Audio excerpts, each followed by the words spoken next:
All right, I think we've got a good mass of people, so I think we'll get started. It's 3:02. So good afternoon, everyone. Again, my name is Janice Nicholson, and I'm the Director of Communications for the Stem Cell Network. On behalf of the network, I want to thank you all for joining the second of our four-part webinar series designed for early career investigators. I'm going to kick things off by handing this right over to our moderator for today's session. Dr. Jessica Esseltine is an Assistant Professor of Cancer and Development and a Principal Investigator at Memorial University in Newfoundland. She completed her PhD at Western University studying GPCR signal transduction and protein trafficking. After a postdoctoral fellowship in Seattle, Washington, she returned to Canada to study cell-to-cell communication. Her current research is focused on tackling how cells communicate with each other during cell fate specification. She's also working with sudden cardiac death teen patient using patient-derived iPSCs in order to understand hereditary heart disease in Newfoundland. Jessica, over to you. Great, thank you, Janice. Thank you everyone for joining us, and special thanks to our panelists for taking the time out to talk to us early career investigators about some of the challenges that we're facing. A special thanks to the Stem Cell Network for developing and hosting the series, and also to TACEL for sponsoring the event. Before we get started, I just want to remind everyone that this is supposed to be an interactive event, so please use the Q&A function at the bottom of your screen to submit questions to the panelists, and we'll get to as many questions as we can as time permits. So this second session moves us a little further along in our career continuum. Today we'll dig into topics around the art of funding our research. This topic is especially timely given tomorrow's spring deadline for the CIHR project grant competition. All right, so let me begin by introducing our panelists. First, we have Dr. Kristin Hope. Dr. Hope is a senior scientist at the Princess Margaret Cancer Centre, University Health Network, and associate professor in the Department of Medical Biophysics at the University of Toronto.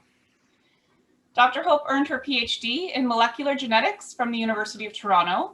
She went on to do a postdoc in Montreal in the laboratory of Dr. Guy Savonneau.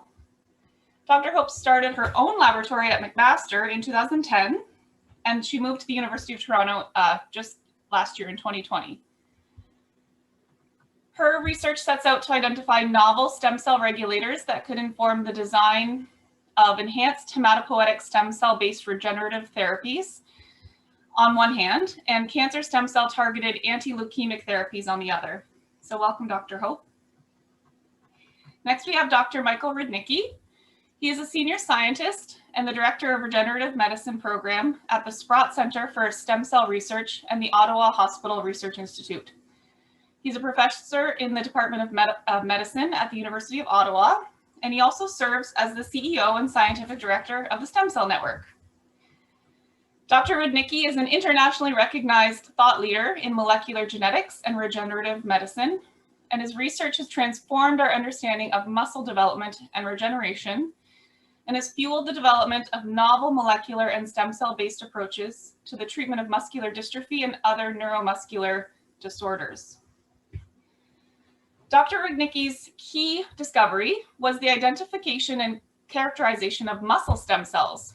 This work pivoted the field toward the study of adult regenerative myogenesis and set the stage for novel molecular and stem cell-based approaches to the treatment of muscular dystrophy and other neuromuscular disorders. So thank you, Dr. Rudnicki, for being with us. And finally, we have Dr. Karen Singh. Dr. Singh completed his undergrad at McMaster University and his PhD at the U of T in the Hospital for Sick Children. He then performed postdoc studies at MIT.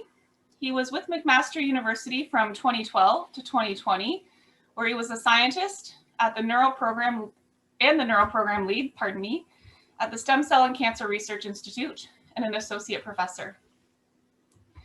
Dr. Singh joined the Krembil Research Institute at the University Health Network in 2020 as a senior scientist and as an associate professor at the University of Toronto.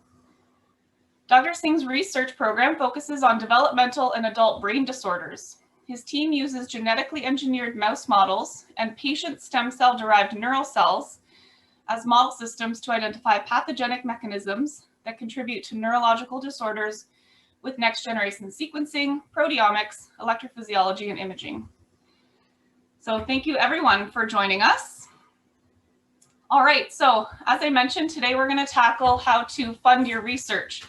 This is a big topic and arguably one of the biggest stressors in an early career investigator's life. I know for myself, I've had some successes and some challenges in funding my own research. So I look forward to hearing some insight and learning from all of you. We'll go through several different aspects of grant funding.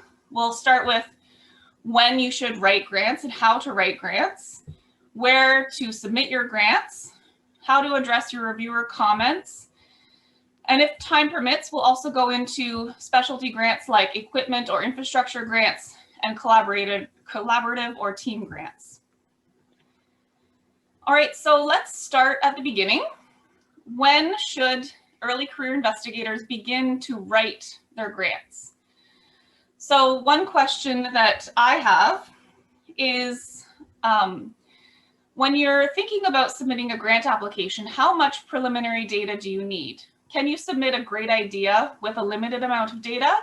Or do you really have to wait until you have a substantive amount of data to back up your claims? I'll open it to anyone who wants to pipe in. I'll jump in. As a new investigator, your job is to get your first grant as soon as possible. And there is a certain lottery effect that if you don't put in an application, you definitely will not be funded. So in my view, and this is what I tell people who I recruit, you should be applying from the get-go. Now, ideally, you should be putting together your preliminary data for that grant, even as a postdoc, and planning, what you're going to be thinking about and working on before you leave to start your job. Even if your PI you're working for is if he's controlling, or she is controlling and looking over your shoulder all the time, doesn't matter. You should be looking out for yourself and putting together that data. You also want to be, I think, teeing off from your best paper as a postdoc. So if you have a really high profile paper, you shouldn't ignore that and do something totally new in a totally different field. You have traction with that high profile paper and some angle off of that. If your previous PI is not supportive of that, well, they're being a real total jerk, because how established people measure their success is their success of their progeny, and they should be helping you. You need to have a full discussion with them about what you can take with you. But let's say it's a scenario where they don't want you to take anything. You don't have to. I would not listen to that. I would, there's lots of room to do your own thing in science, and you have to look out after yourself. So feel free to write a grant on anything you like, on any topic. Ideally, you discuss it with the person, your former mentor, and have an agreement. But things, and rarely one will run into the situation where that environment or that discussion didn't go well. That would be unusual in my mind. Most people want to see their people succeed. And how much preliminary data you can get together, the more the better, especially these days. But you need to apply as soon as possible and keep applying. Kristin or Karen, did you want to add anything? Maybe I'll say a few things just to, move on from what Michael has said, and all excellent points. I think, one thing that I know helped me is I had those discussions with my postdoc supervisor, and definitely there was some give and take, and we came up with a strategy for, what I could take and what should stay in the lab. And I actually had him write a letter of support for my first CIHR applications, and I think that really did actually help. I know it was mentioned in the scientific officer notes when I saw my reviews. So that vote of confidence from your prior postdoc supervisor, if you can get it in writing, is very helpful.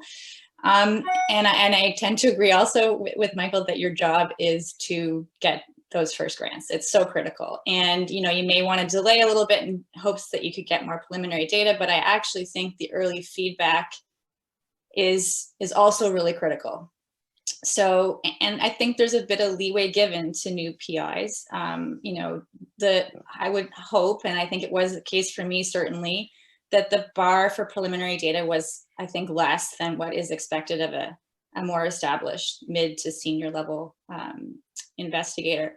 So I wouldn't let the lack of preliminary data hold you back unless you really have none. And in that case, you need to generate something. The other point that I think Michael made, which is really important, is that it's very difficult to get funded on something you have no expertise in. So, you really do have to think about writing a grant that makes sense given your expertise and your training. You may want to pivot to a completely new area later on. I don't think the first year or two is the time to do that. And I think it's very difficult to get a grant as a new PI if you're writing something that's completely out of your comfort zone. So I'm really just agreeing with everything that Michael's just said. Yeah, I'll just add in a little bit more. I completely agree with what's been said. The other thing is, and we kind of did this in our own lab, where I wanted to veer away a little bit from what I had done, and more from my postdoc, just to kind of separate myself. And I'm sure new PIs, you always hear, you want to separate yourself from your former mentors. Are you independent?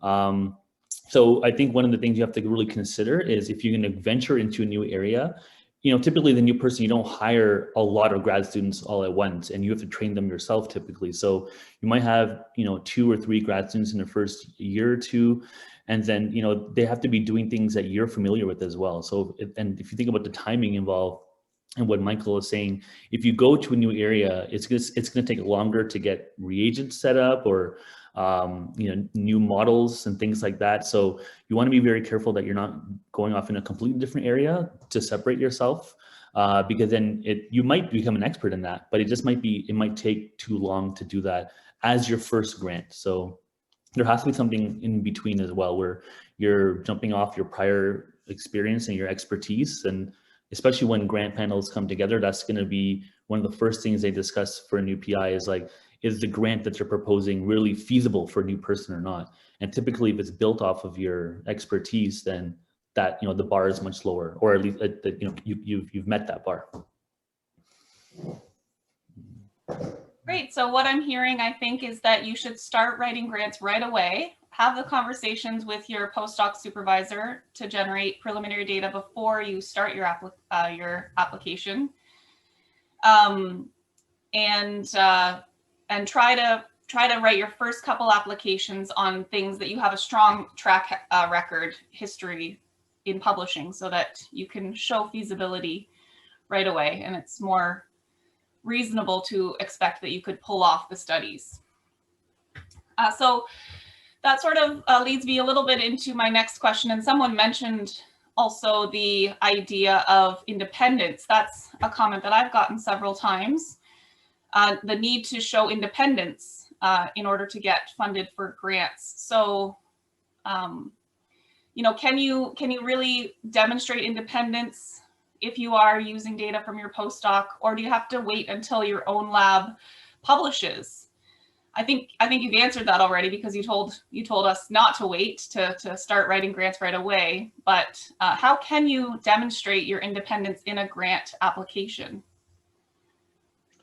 I think for a new PI just appointed, for reviewers to expect, usually that means publishing as a senior author, if where one sees those sorts of comments is that a person's been independent for several years and they're continuing to publish with their former postdoctoral supervisor. The new person might be senior author, but the next author would be their former PI. Then the reviewers say there seems to be an issue of independence. So publishing without your former mentor is really critical, and you should do that as soon as possible. And your former mentor should appreciate that and understand that. So, you know, I've had people spend their last year in the lab trying to generate data for their new stuff they're going to take with them. And I don't sweat that. That's part of me helping them get going. And they're also working on other stuff that's, you know, to get their the revisions on their final paper or something out of the way. I think it's unreasonable to expect someone who's just started their own lab to have published a senior author publication in a high-profile journal, you know, when submitting their first grant. And I think most reviewers don't do that. Having a letter, as Kristin mentioned, I think is also very helpful. Saying that the former mentor is hands-off and fully supports and thinks their progeny is brilliant and is going to do amazing things, blah, blah, blah. That helps. All right, good. Oh, Karen, did you want to add something? Yeah, I'll just add that I think from a feasibility, I think, you know, I remember getting these comments. The feasibility issue is also a big thing. I think you may not have data, but like if I think what the biggest thing is, if you're coming from a postdoc and you've done all these great techniques, and then you go to your new institution, you know, I think sometimes some new PIs may think that it's like, whatever I did in my postdoc, I can just do in my new institution. And that's, you know, that's not always the case. The pipelines that are built in your previous institution took time and energy and effort, and, you know, you did well for a reason. So it's about setting those up again and kind of showing, if you're going to propose, I don't know, something like single cell RNA sequencing or some kind of really difficult or some kind of surgery, animal surgery, just showing that you got that going. And that's probably what you're doing anyways in the first year, but showing that you can at least do those techniques and present some data. It may not be like, you know, wild type versus knockout data, but just showing that you can do these things helps to show that you actually have feasibility, that you can actually do these experiments in your lab if you got the money. All right. Just to wrap up this little subsection on when to write grants, in the last ECI session last week, we learned how much work it is to start up a lab. And it was overwhelming for me in the beginning, as I'm sure it must be for lots of people. And writing your first grant, especially the big ones like CIHR, is also overwhelming and takes a lot of brain power, a lot of creativity, and a lot of time. So how do you balance the necessity of the nuts and bolts of starting up your lab with taking that time that's necessary to get your creative juices flowing to write a beautiful grant? Maybe I can say some things on this point. So I think, and I don't necessarily practice what I preach here, but I have tried to in recent years and it's helped. And that is to start early. So don't wait too late. Don't think that the creative juices will start flowing, you know, a month or even 2 months before you write that, before the deadline. Start very, very early. I would say, like, you know, even before you set foot in your new lab, the brief outlines of a blueprint of what a grant could look like should be on paper somewhere. And, you know, you want to work on that, on developing those ideas consistently, and because it takes a long time to write your first grant. This is at least a good version of your first grant. So definitely don't delay this and leave it too long. And I find that when I do that these days, I'm better able to set aside little chunks of time. I find I need 2 or 3 hours so that I can really get my head into the game of writing and thinking deeply. But it's a lot easier to do that, you know, to set aside those times and balance that with all the other things that you need to get done, rather than, you know, taking a month or 2 before the grant and just pedal to the metal, dropping everything else and trying to write this grant. And it's rushed, you're stressed, the thoughts are not clean and clear and well researched. So that's my advice. Start early, work consistently, write daily if you can. And it is an art. It is an art. And it is in many ways a science, writing a grant. And this, you can refine this if you practice and you work at it. And it's just repetitive. You have to keep at it and you have to start soon. That's what's worked for me. Yeah, I totally agree. What also is very helpful is to get a couple of examples of highly ranked funded grants from your mentors or colleagues to provide you with a template of what a CHR grant could look like. The organization, the structure, they're very formulaic.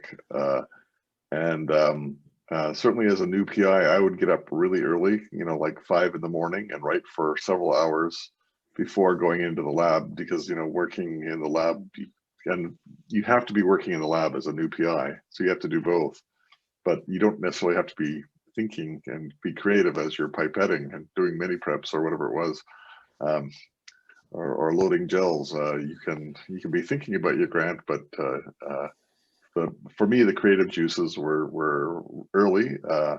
If I was working late, I would be in the lab, not writing. For me, I'm not a good writer after midnight. So, but different people are working different ways. But you want to get a good night's sleep at the same time too. And you also need time not to be thinking about it, because often the best ideas are when you're in the shower or doing something different. And getting a head start. I mean, when I was a new PI, I had the fear of God about writing my first grants. I wrote CHR and the National Cancer Institute at the same time. So I think I started, 3-4 months ahead of the deadlines. And that also gives you time to get feedback. So if you give your mentors the grant, with 3 days before the deadline, you're not gonna be able to do anything with that feedback, or only in a minimal way. So it needs to, I'm a firm believer in that first draft, getting it out there as fast as possible, getting feedback, and then do that in a reiterative way, especially as a new PI. And to do that, you need lots of head time. So Kristin's point is absolutely correct. Now I'll just add in, I got to benefit from when we were at MAC of getting, so if you're in a certain area, I think you maybe, I don't know, I did in the beginning, thought that that I'm a neuroscientist, so I should really get neural people to read my grant, and they're going to know it better, and they're going to really be able to tell me what's, the details are super important, and only neuroscientists can really help me do that. And that was completely, I mean, it's correct, but it's also wrong, because all my colleagues were non-neuroscientists, including Kristin, and they gave me such amazing comments, things that you just completely glance over, because you think you're writing for the field, and it's better not to write for the field. It's better to write more on the side of a scientist who doesn't know your area. It may not even be for me, like a neuroscientist. And so getting feedback from different people, I can't stress to you how important that is. Like, not in your area, as a new PI, you just gotta beg people to give you their time, and that only comes if you give it, like Michael said, the grant ahead of time, like 2 months ahead of time, 3 months ahead of time, even a rough draft, just to get ideas down. And also, if you're able to get other people's grants, get them outside of your area as well. Like for me, I got them from my colleagues, and there is a formula, but then you start to see how different areas, cancer versus neuroscience versus stem cells. Yes, there are different areas, there are different details involved, but there is a formula. And as you read different types of grants, you start to see the commonalities between successful grants. There is a formula, and it doesn't matter what area you're in. So be diverse in trying to get perspective from different people outside of your area.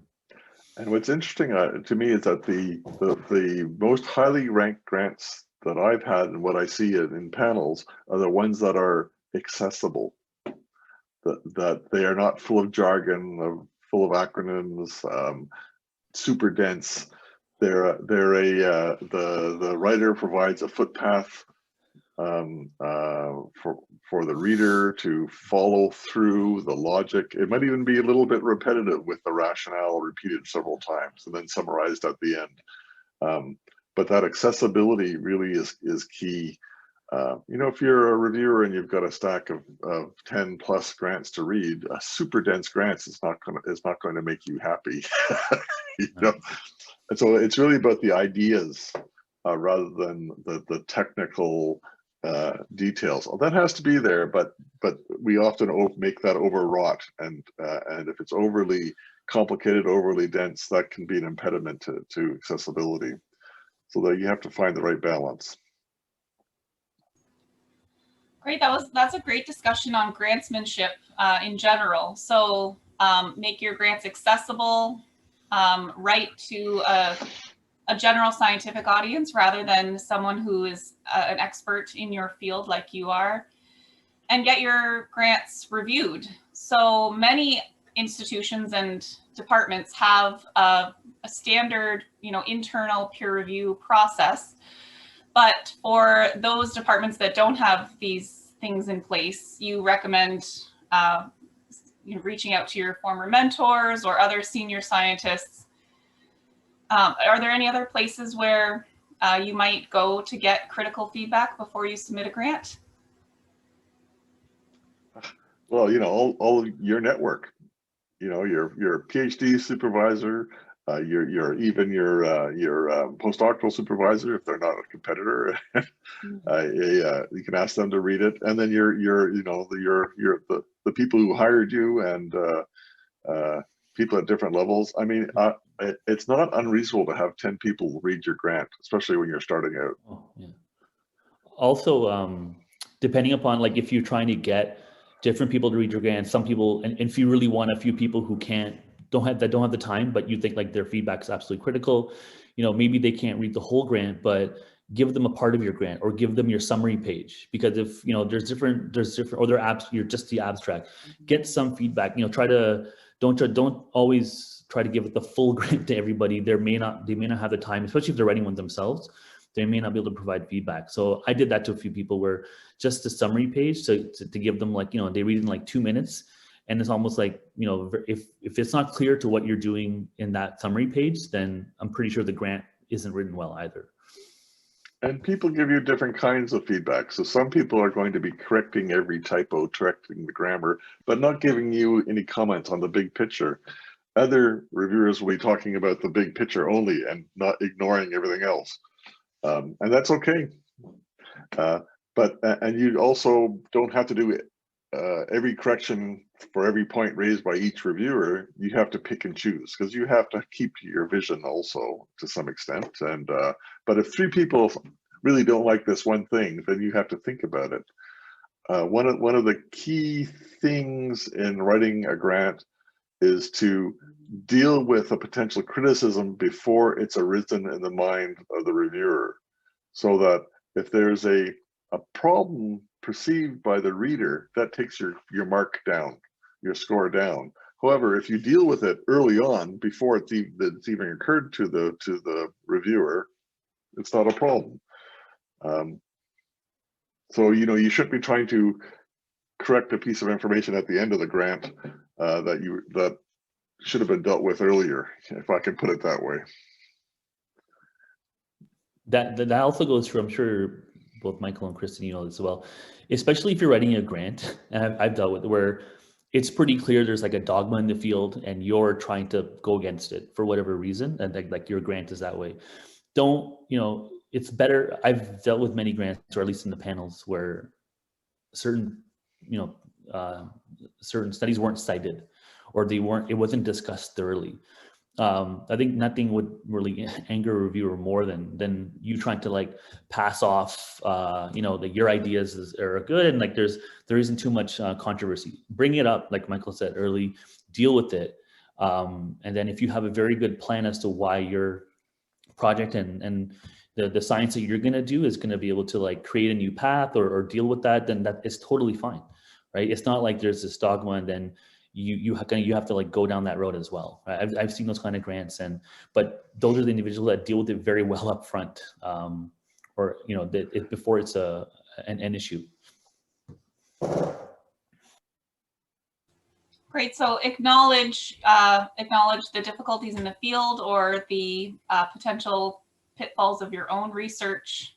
Recognize it and try to address it before the reviewers can ding you for that, because no science is perfect, right? So one of our viewers has a question or a comment, I guess. They're saying that our first grant, we tend to think of that as CIHR, but everything that we're talking about today, would you say that would apply to other types of grants like NSERC, at the SCN, charitable organizations, etc.? Or are different grants very different in construction and balance? I think there's definitely, I think a lot of the advice that we've given so far sort of really does pertain to any funding opportunity, but for sure there's going to be slight nuances, I think, depending on where you're going. I've never actually gone to NSERC, so maybe I think Karun has those, so maybe he can comment on NSERC, but I tend to go to the cancer agencies, and those have been smaller grants, so, or shorter term grants, let's say. And so I think one piece of advice that I would give there is just to be very cognizant of the scope, that you're thinking very carefully about what is really manageable and what you can really achieve with the tools and skills you have at the moment. Because, you know, these seasoned reviewers will be able to look and see from their many years of experience that what you're proposing, you know, you might have been able to do effectively in 2 years in your postdoc lab, but this is way too ambitious for what you'll be able to achieve in your brand new lab. So I had to, and I got comments on this, and I know most of the people who were ECIs with me at the same time got comments on it. You know, it's too ambitious. This is way too large in scope. This is a, you know, a 7-year grant sort of thing. So be really, really vigilant about that, because I think this is a common problem that as new PIs, we all probably fall into. And especially that's important for these shorter term grants. They're very bite-sized, very focused, and you don't want to write this huge, expansive grant. It's a very tidy, you know, 2 aims tops sort of a grant. So that's sort of the route that I've gone in terms of other funding opportunities, and some different ways of thinking about it. And I also tend to go to very focused, even very leukemia specific, you know, grants opportunities. So for those grants, even though I completely agree that, you know, getting a wide sort of representation of opinions from other types of scientists is great, I definitely did make sure that I gave it to clinical collaborators and basic science, leukemia focused scientists as well. Because for those types of grants, you need to have the translational path clear. So that's probably more from my perspective, and because I'm working in cancer, but that translational focus, and even if it's a very fundamental basic science grant, where that work could take the field in terms of translation is critical to think about as well.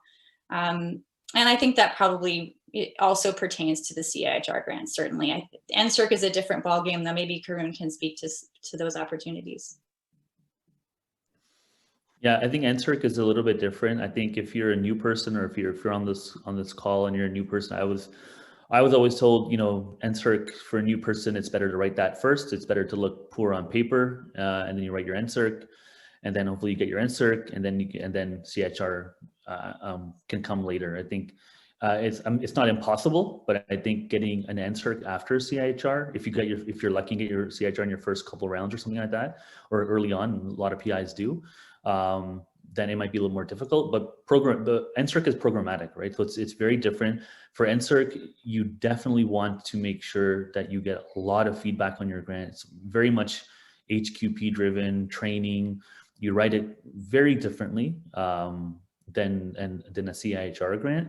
And so just like what Kristin was saying, with CIHR or even the smaller grants, you tend to write the same way, maybe like shorter term. But the NSERC is written a little bit fairly differently overall. So I would definitely get a lot of feedback on that one. But the things in terms of like clarity of writing, and especially in NSERC, it's only 5 pages. I still think that it's really hard to write a programmatic grant in 5 pages. So that's where a lot of the rules of writing CIHR, of being clear, getting, you know, and for NSERC especially, a lot of different people will be reading your grant. Like, people have absolutely no idea what your field is, or like what you're doing. They're just looking for certain metrics. So those have to come through in the NSERC grant. And that leads into another viewer question. So I've certainly heard from, you know, powerhouse senior investigators that they don't waste their time on anything other than CIHR. But for ECIs, you know, CIHR might be unrealistic in the first few application cycles anyways. So is it worth your time? I think, and I've heard that maybe it is, to look for the smaller grant opportunities that, you know, you may have to write more applications and get smaller amounts of money or shorter time frames, but perhaps the funding rate is better than CIHR. What are your thoughts on writing smaller grants with less money, but, you know, maybe a better chance of getting it than CIHR? Well, I think job one is to apply to CIHR and other major funding organizations. If one can, you know, repurpose some of that work you did for the CIHR and apply for some smaller ones along the way, that's fine. But one has to balance effort with return. So, you know, a $5,000 grant, you shouldn't spend the same time as you're spending on the CIHR. So nothing wrong with doing that, and that can help prop up the lab for that first year or two. But for some of these grants are very small. Kristin, you want to say something? Oh, no, you go first. Yeah. I'll follow. No worries. Yeah, no, I mean, for me, so I mean, just so everyone is clear, I didn't get my, you know, I don't really care about my ego. I didn't get my first CIHR until what, I think year 4, probably. Definitely not earlier. So I used to laugh, well, call myself the king of the small grants, because that's basically all I got for the first few years, if you remember that, Kristin. So I agree with Michael. You don't want to spend a crazy amount of time on a very small amount of money. But I think if you can write grants that are smaller and can prop your lab up for the first 2 years. So I was very fortunate that I got a lot of different small grants. And in the end, the total amount of money I got in the first 3 years was like I had a CIHR, but it took a lot of work. I'm gonna be very honest. Like, it was a lot of work, and a lot of people would look at that and be like, you know what, that's just not worth it. And is it worth the risk? I don't know. I mean, I was lucky maybe in the end, but it's not for everyone. Yeah, this was when the pay line at CIHR was for new PIs was less than 5%, so you had no choice. Yeah. So, but in the end, I mean, I definitely tried for CIHR. It wasn't like I was stopping CIHR. I mean, CIHR is number one. Like Michael said, you always want to make sure you go for the big ones. But then I was able to repurpose some of it and try to get some smaller grants. But the other thing I'll just say about the smaller grants, and I forgot who has told me this, but it's actually very, very good advice, is, you know, especially if you're going for grants that are a little bit out of your area, but you're still eligible to apply, and you can kind of repurpose your work for that. So like maybe you're working on a molecule and you're working on, you know, you can repurpose studying that protein in just thinking about like the brain, maybe for like a stroke model, but you don't do stroke, but you can work with someone to stroke. So I think the problem is, be careful if you get the money. If you get the money, then you got to do the work. And so if you don't have, and if you want to go in that direction, that's great. But if you're applying for money and you're getting funds in an area that you're not completely, like you're focused this way, and this money kind of makes you go a little bit to the side. Remember, the people in your lab have to do the work. So unless you're getting brand new people in your lab to do that work, you're going to have to repurpose the people in your lab to kind of shift their focus. And so in terms of generating preliminary data, they may not be able to generate data for your CIHR grant if they're working on something else. It's just something to kind of keep in mind, that the same 2 or 3 individuals in your first few years can't do everything, where they're, you know, they you know, these students are pretty young usually, and so you can't be like asking them to kind of work on your CIHR grant and then also this other main project that you got funded. Yeah, I think that's a really good point. And I agree with placing the sort of I think that proportioning out your efforts, you know, in order of the size of the grant is wise advice. One thing, this is maybe a minor point, but something that certainly helped me in the first years was also to have the students apply for fellowships and or postdoctoral fellowship opportunities if you have a postdoc. I was lucky enough to have a few students that got really nice fellowships, and it was almost like a CIHR when you added it all up. And really, in the terms of the expenditure of my time, very minimal, and good opportunity for your students to practice their grant writing as well. So just another thing to keep in mind. And we always tend to think about grants, but funding your people with these fellowship, studentship opportunities can be very, very beneficial to the bottom line. So just something to add there. Absolutely. I have learned how expensive personnel are in science. So having any students that can get their own stipends funded through scholarships, I think that's also a great investment in time. As you said, Kristin, it doesn't take a lot of time on my behalf. I just have to write them a reference letter and maybe help them with their research proposal. But so speaking of all these small grants and the wide variety of grants that are out there, how do we find them? So some institutions have excellent research offices that send out comprehensive weekly lists of currently available research opportunities, but not everyone works at an institution that does provide such a service. So where do we find these competitions? I know, personally in the last couple of years, I have completely missed an opportunity that would be great for me, or I found out about it way too late and I couldn't feasibly slap together an application in time. So where do you find these things? Karun's so good at this. I'm gonna try to say a few things that I've picked up, but I really advise you to listen to Karun on this. He's a genius. Anyway, so certainly at McMaster we did have this, which was nice. We had a service that the grants group would forward every couple of weeks or something, the opportunities that were coming up, but they would miss things certainly as well. So I think I actually use social media a lot for some of this, and I have a spreadsheet that has been with me since I started, and I add to this and I populate it as soon as I see a deadline come up on my Twitter feed or in my email, or I hear about it from a conversation with somebody. I put it in there, even if I'm not applying or I don't need to apply. And then I'll periodically look at this, because usually grant competitions are held at around the same time every year for a given agency, and I flag this in my calendar. So it's way on my radar, way ahead of time. So it does take a bit of effort to get that started, that resource started in your own hands. But I think it's easy once it's in place to just simply add to that.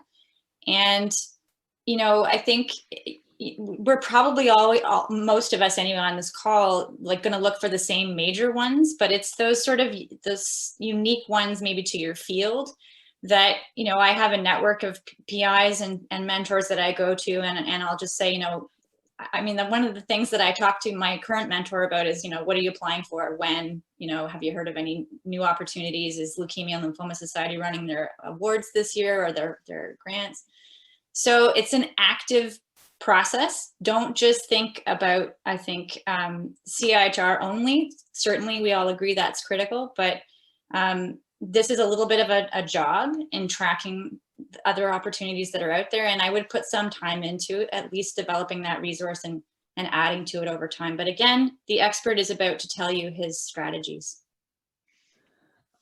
I don't even know what we're referring to here, but I just remember in the beginning, like, it was so stressful. It was one of the, it's always the worst time for getting CIHR, but it was during that dip where it was ridiculously low percentage, and the everything was changing over to the new system. And so, it was more than a lottery. It was just like, it was crazy. So I really personally, I just felt like I couldn't rely on CIHR, at least for the first few years. So I really just, I didn't have a strategy on how to find out about where the different competitions are, but it is like, now with social media, it's much easier because a lot of these societies are posting on social media constantly, but like back in 2012, 13, 14, that wasn't like that. And I think you will have to do a lot of work and email people and ask, like, are there competitions? And at least within the neural field, if you're anything remotely doing kind of neural work, there's lots. And there's lots, even many of them in the US, even though they're US run, Things like if you're if you're in the psychiatry field, like things like NARSAD, where many Canadians get. There's lots of different American ones where Canadians get them. So don't always think if it's a US based that you can't get it or that you're not going to be eligible. So you should be looking into that and looking at different opportunities. But I contacted people. I found out about different ones. Many times if you have colleagues, if you're coming from the US, you have colleagues that are applying to the US ones, they'll know of different ones that they're also applying to. So you can apply for the same ones. You'd be surprised. I mean, like Michael said, if you don't apply, you have zero chance of getting it. And you would be, and I had the mentality like, oh, this is for a big US institute, somebody with 3 CNS papers is probably going to be getting this kind of award. I'll never apply. But I've seen in the last 4 or 5 years, many Canadians get like really large grants from the US, like things that you would maybe imagine that you wouldn't be getting them as new investigators. So it's you should be looking out not just for Canadian, but also for some of the American ones. Not everyone, but some of them. Michael, you also mentioned before we started today that you think that American grants are a great opportunity for Canadians. Yes. So, but it's also, looking internationally outside of the US is important. The European Commission has a number of grants which Canadians can apply to or be part of their team or network grants. And CHR partners with those, like the Rare Disease Initiative, for example. There's Human Frontiers, but you need to be part of form a international network for that one. And there's in the US, there's many places to go to grants at all different levels and also charitable foundations. And so I've gone to different charitable foundations in the US as well as the NIH. And that's another thing people in Canada don't necessarily think about. They'll often say, oh, you need to have a US co-PI or a US PI. Well, maybe that helps, but if you have a reputation and you're doing well and you're known to people, you know several people on the study section because you've met them at conferences, you should go for it. The pay lines are really grim, but if your grant is discussed and they like and you get positive feedback, it's a great source of money.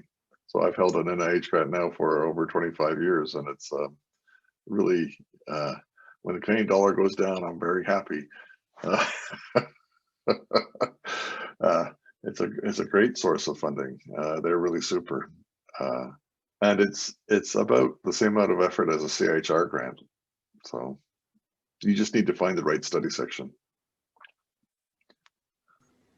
I honestly had never thought about doing anything other than a Canadian grant. Although thus far, I've found it quite a lot of work just to get to know the Canadian system. Hopefully, once I get that under my belt, I'll have the confidence to branch out to international waters.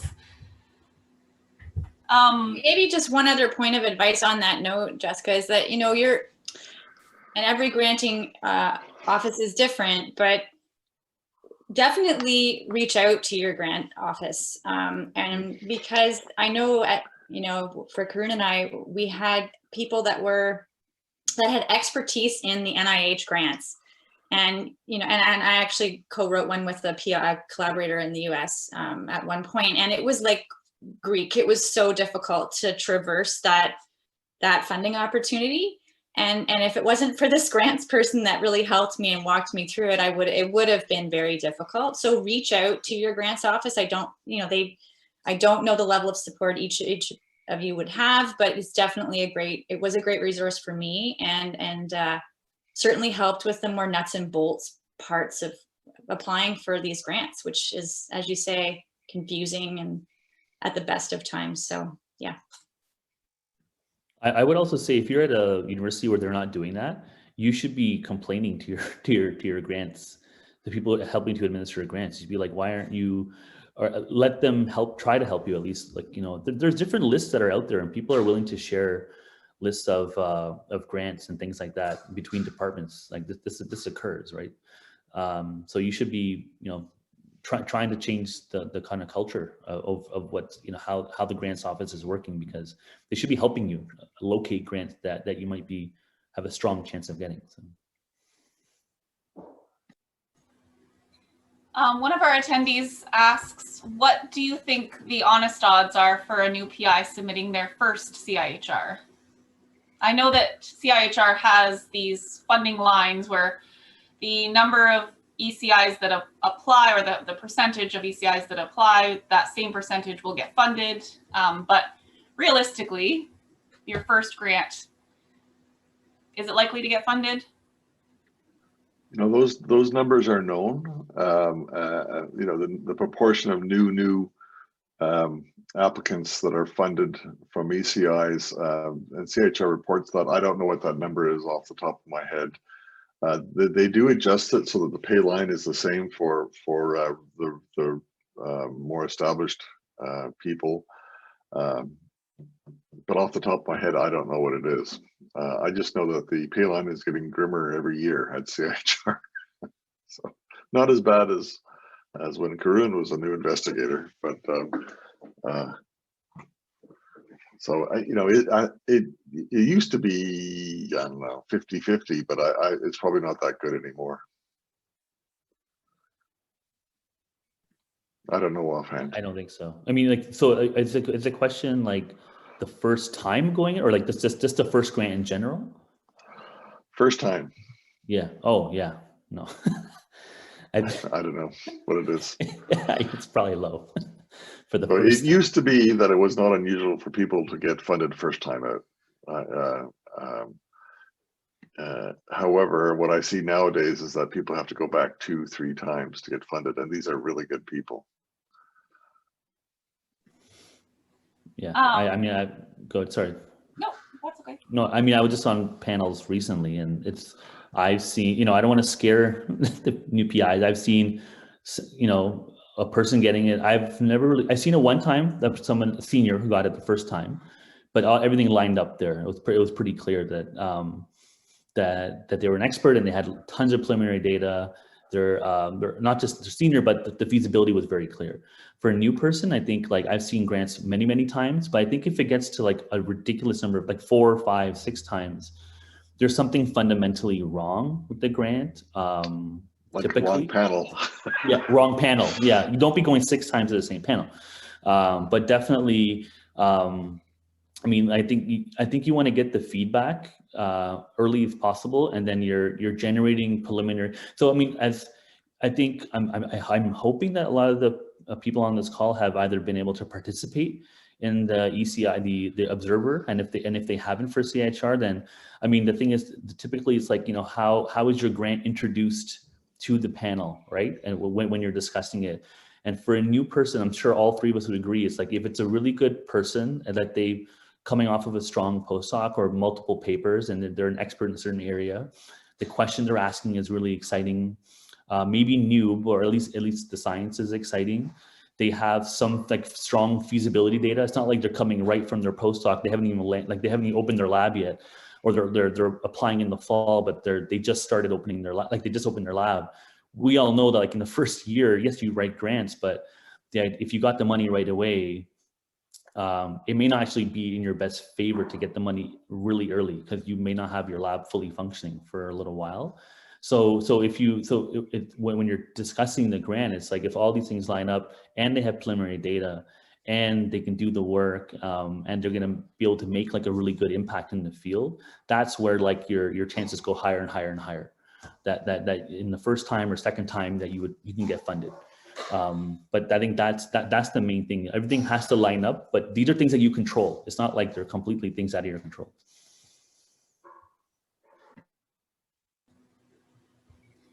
Amy Wong says the success rate for ECRs hovers around 15% for the last 6 years. So that's about the same as the overall CIHR funding rate, I think.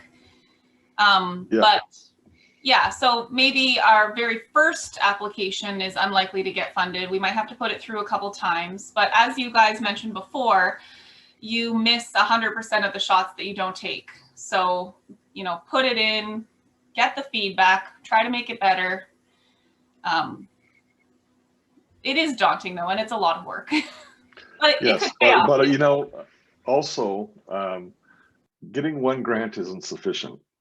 And I tell this to the people that I hire, that in order for you to buffer your lab against losing the grant, because everybody will lose a grant down the road, you need to have at least 3 major grants. They don't all have to be CIHR. But with 3 grants, if you lose one for a year or 6 months, you're not shutting down your program. If you have 1 grant and you have a gap, it can be fatal. So, you know, when you're putting together your first big paper, use that preliminary data to write a grant. And then do that in a reiterative way. That's really tough, you know, so 1 grant it's not over when you get your first grant. You've got to keep doing it. You've got to build a program. If you only have 1 grant, you're really exposed. Yeah, I agree. I think the other thing to think about is what Michael's just said about when to write that second one, which maybe is a little bit beyond what, you know, this first grant discussion, but it's an important point because, you know, you're not going to get the second grant you write first time out either. So you don't want to write the second grant at year 4 or year 5 of your CIHR. You got to submit it earlier, year 3, something like that. So it's a careful balance as well. And I know I've made the mistake of waiting too long to write. And then it's a very tense time when you're trying to line up the second grant so that you don't have this empty void of funds. So it's a very planned strategy on when you're going to start building in the next set of funds and when you're going to actually expand the envelope that your lab is operating under. Think about writing 2 grants for 2 different agencies and hoping to get both, and when to do that. Those are really important things to think about. So don't just get your first CIHR in year 2 and then relax, you know, for 4 years. That's not the best strategy. Great. That directly answers another question that we had, which was if you do get CIHR, should you stop applying and focus on publishing? I think what I'm hearing is probably yes, you should publish, but don't stop writing grants. You have to do it all. Yeah, you're going to write publish, grants. You're going to write a lot of grants. You have to teach. You have to write another grant. Yeah. Like you definitely. And then many people are starting their families at the same time, so it's you know, it's great fun. I'll also say that, and we run into this fairly recently. It's like if you're lucky and you get grants, so like, you know, if you don't publish or publish enough compared to what people think that you should be publishing, you definitely will have a very hard time getting that second grant, right? So like if you're a new PI, you get CIHR, and then you know, let's just say like you want to write a second one because you have a lot of data, but if you haven't published from the first grant yet, don't be surprised if you don't get really positive feedback, because people want to see, because we're like myself being included, like, you know, you're evaluated against so many other people. So you can imagine if you're looking for a second grant, even if too early, like, and if you haven't published yet, or like there's a delay in publishing, you know, somebody else who, if you're comparing your grant against someone else who maybe lost CIHR for a year, but they just pumped out a paper in that last year that they don't have funding, and you compare the two, it's like, you know, this one's publishing, doesn't have money, this one has money and hasn't published. So it's like you get these different piles of, you know, in a pile of 10 people that you're evaluating. You're like, you know, as a reviewer, you have to make these very hard decisions about who does you want to support, because you got to fight for a few grants in every single pile. Yep. Getting that first renewal in a way is tougher than the first grant, because in the first grant you get the benefit of the doubt. And what I have seen over the years is that half the people will have not published their first paper. A quarter will have something in submission, and then a quarter will have the paper out the door. So what's really critical is get that first paper out the door as soon as possible. It's not going to be, you know, a cell paper. If it is, that's great, but then you'll be in revision for a year or something. But doesn't matter. Publish it, get it out the door. And as your first senior author paper, that's so critical. And if you can then get a book chapter or a review, something like that along the way, you know, again, use your network, call up editors and see if you can get a review out the door. All of that is really, really critical for that first renewal, but at least one paper. So don't put it off.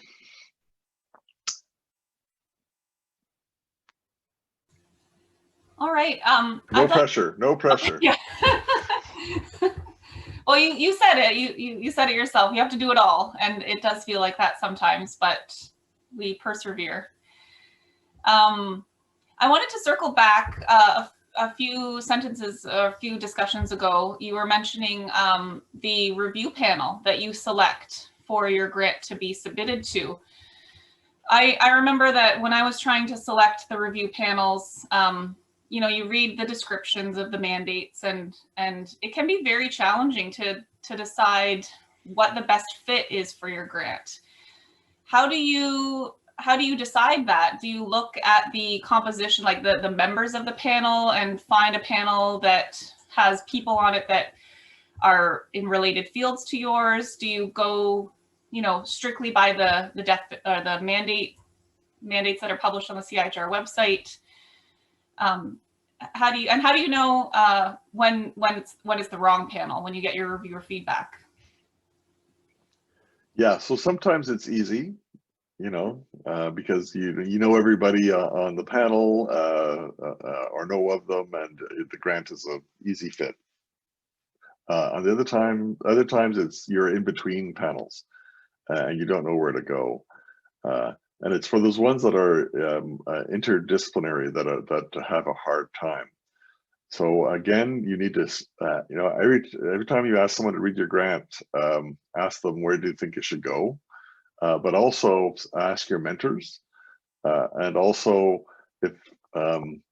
if there is somebody that you know of in Canada who's funded by CIHR who works in a similar area, ask them what panel they think you should go to.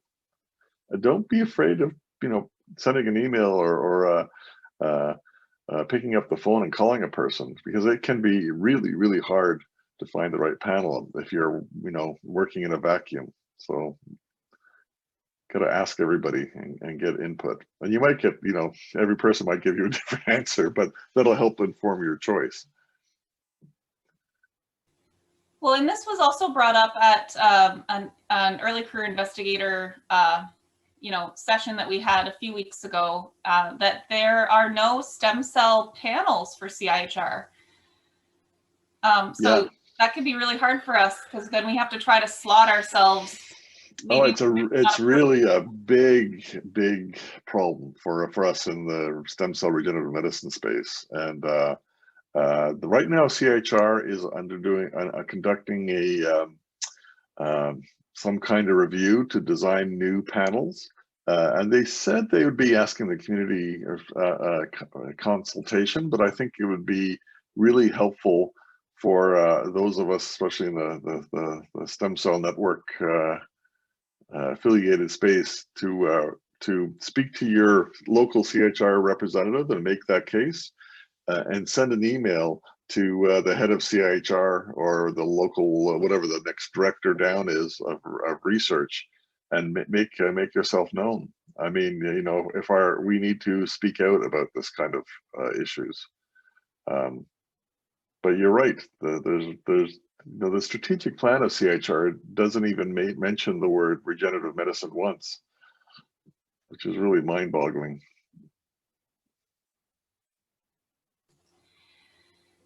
Maybe that's why we have a stem cell network. Yes, that the stem cell network has been very, very useful for me personally. But I wanted to just get to one of the audience questions, which is a little bit different, but still along the same lines as what we were talking about before, about different types of grant applications. Sorry if it seems like I'm jumping around and trying to get to the audience questions.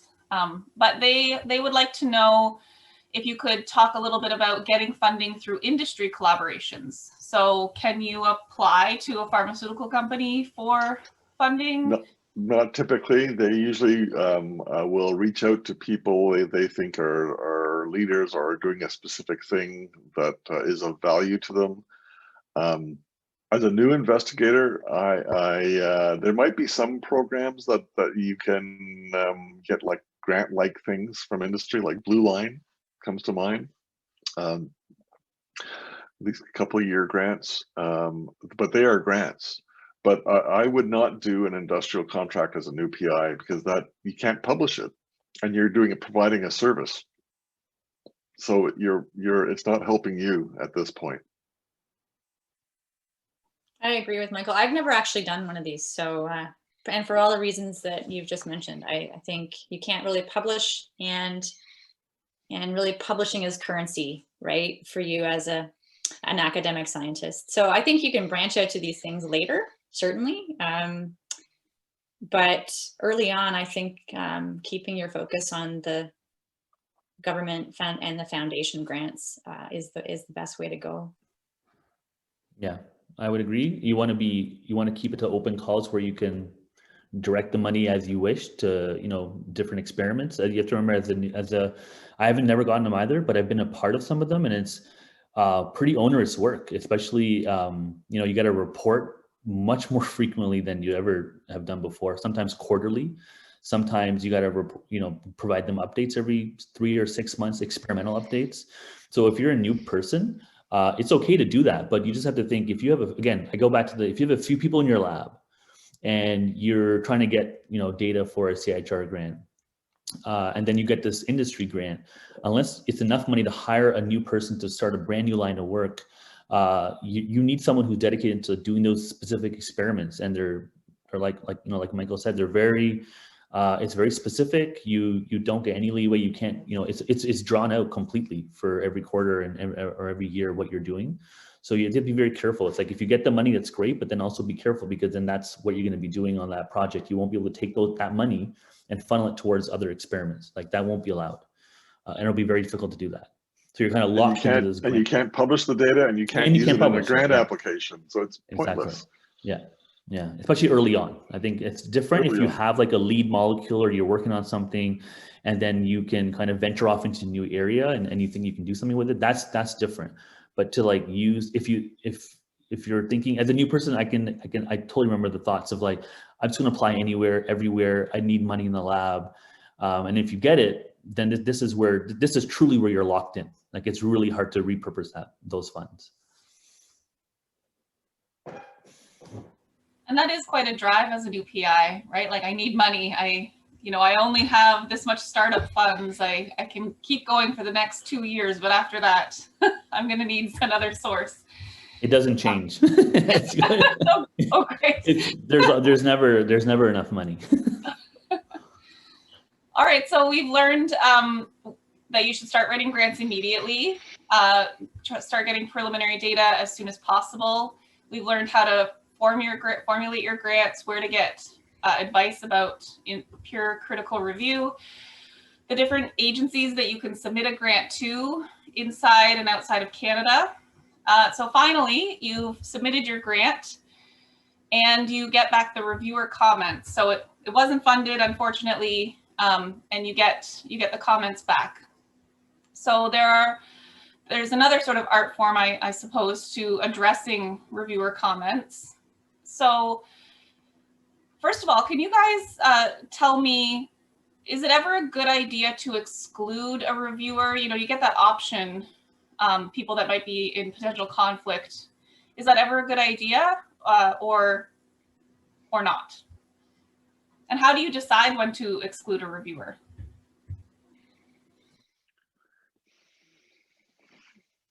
I've never done that.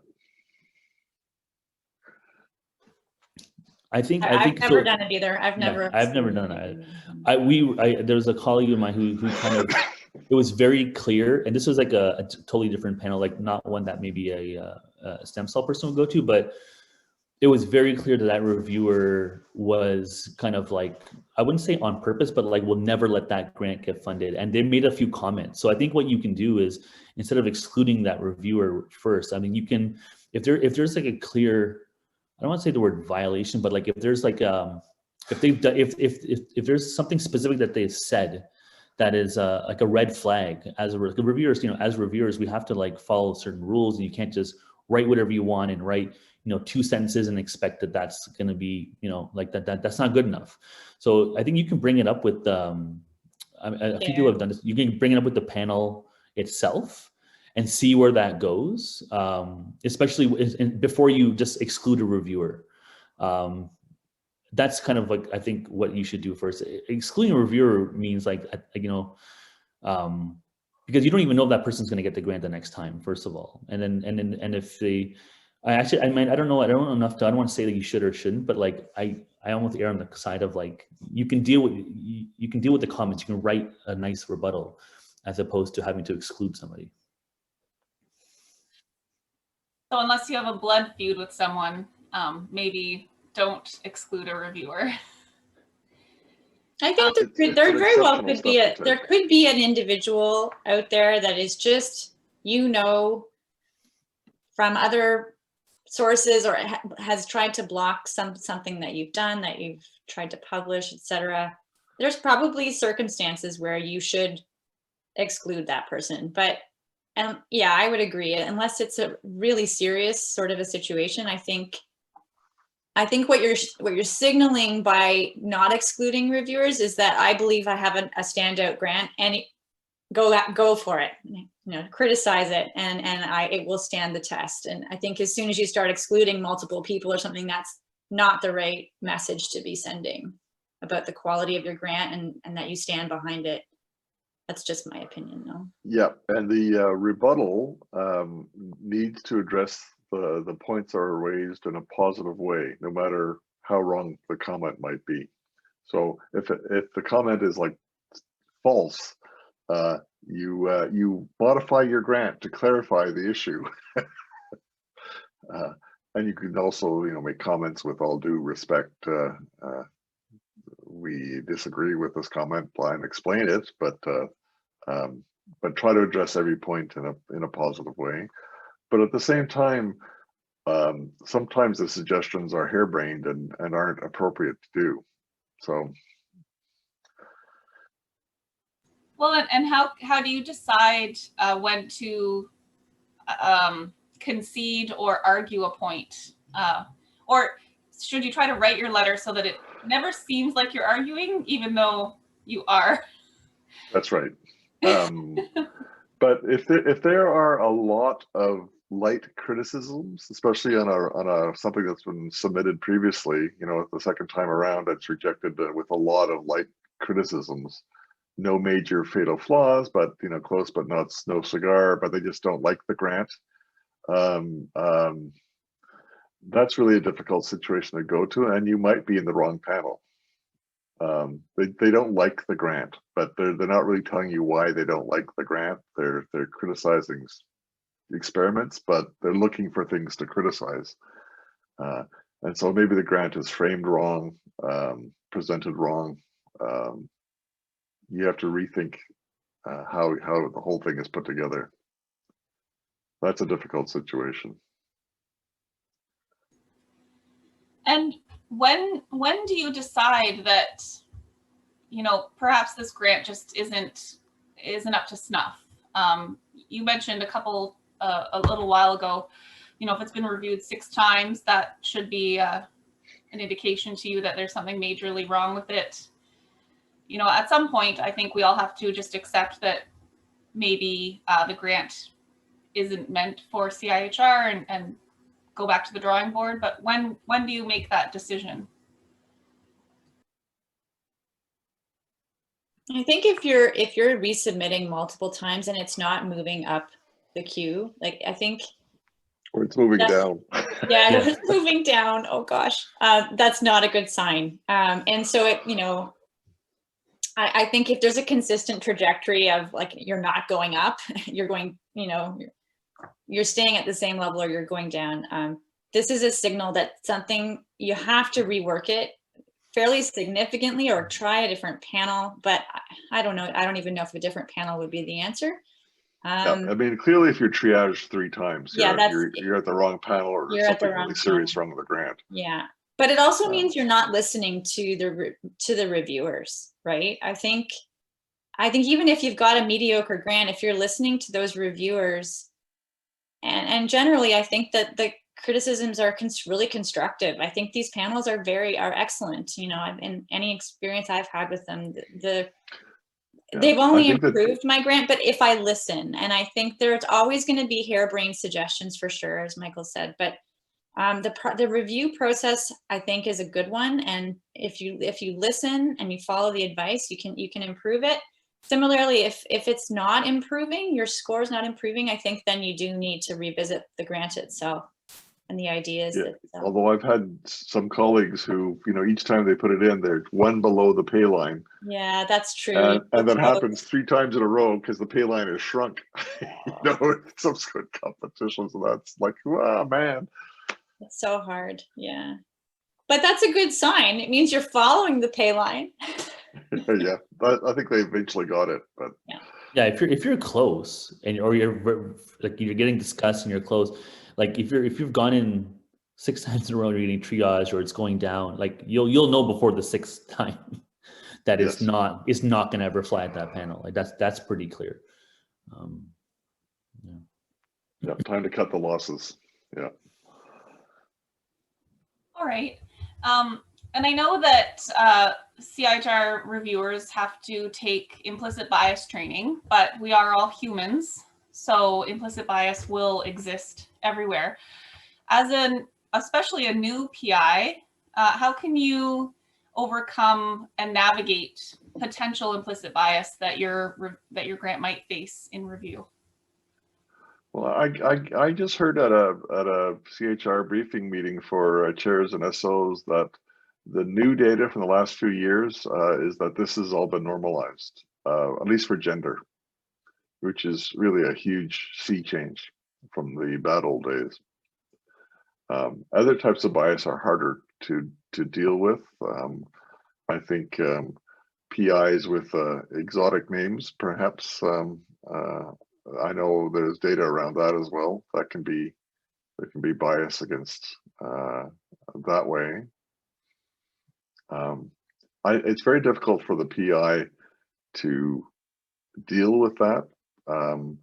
Certainly making sure your English usage or French usage is been all corrected is important. If one is an immigrant.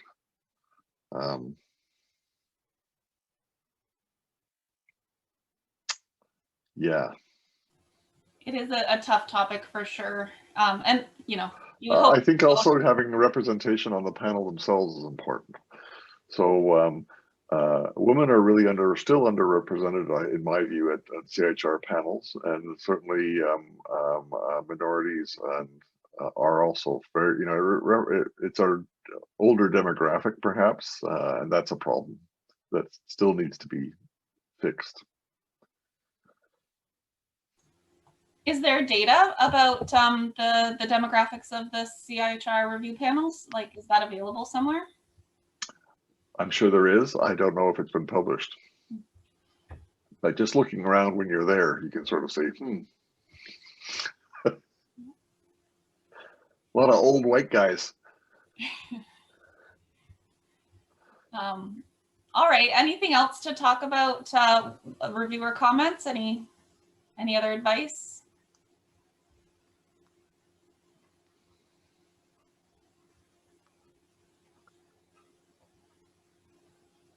All right.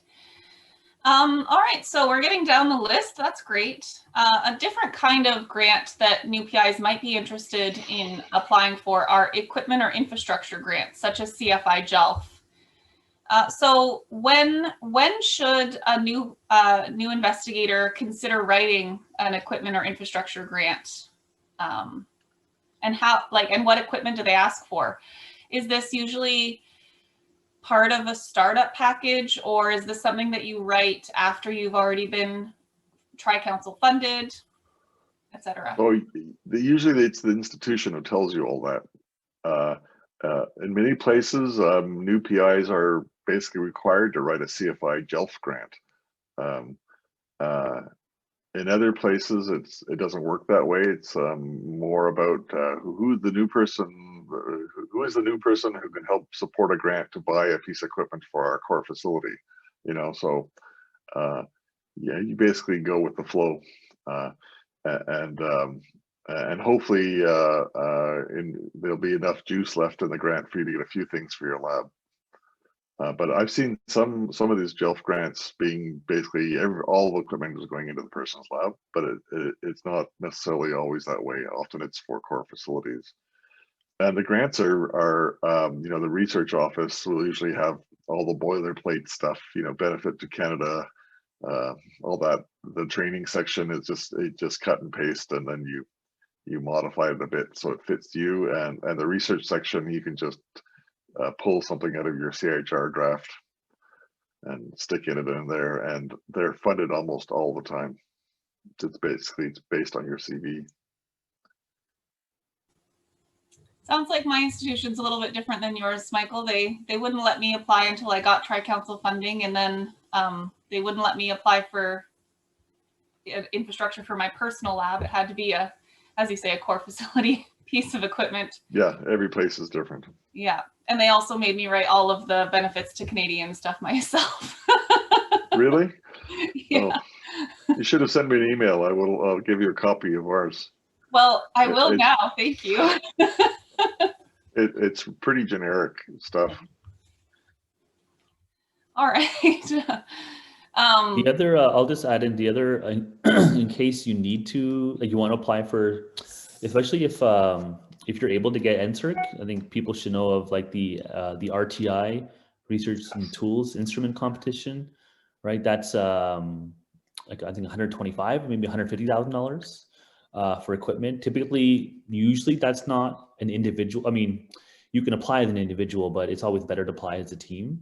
So if you're, for example, you've already negotiated and everything, and like you already got your CFI or you're writing it, but it's already kind of spoken for, and you need some new equipment because you realize you want something, you want to go in a slightly different direction, or a new microscope, or maybe for your lab, or an extra microscope, and then you can apply for the RTI program. I also review for that one as well, and typically it's usually 2 to 3 people, if not more people, and the more you can show, the more use it'll get. It's I don't know the success rate, to be honest, but I think they're not very low. It's pretty high, I think.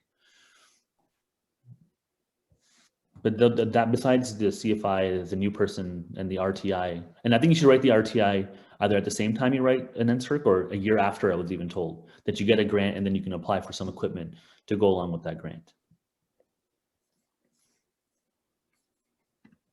I have an RTI in right now. Hopefully it gets funded. I could use a new microscope. All right, so finally we've got some collaborative or team grants. I don't want to talk too much about this because Nika's session in a couple of weeks is all about collaborations.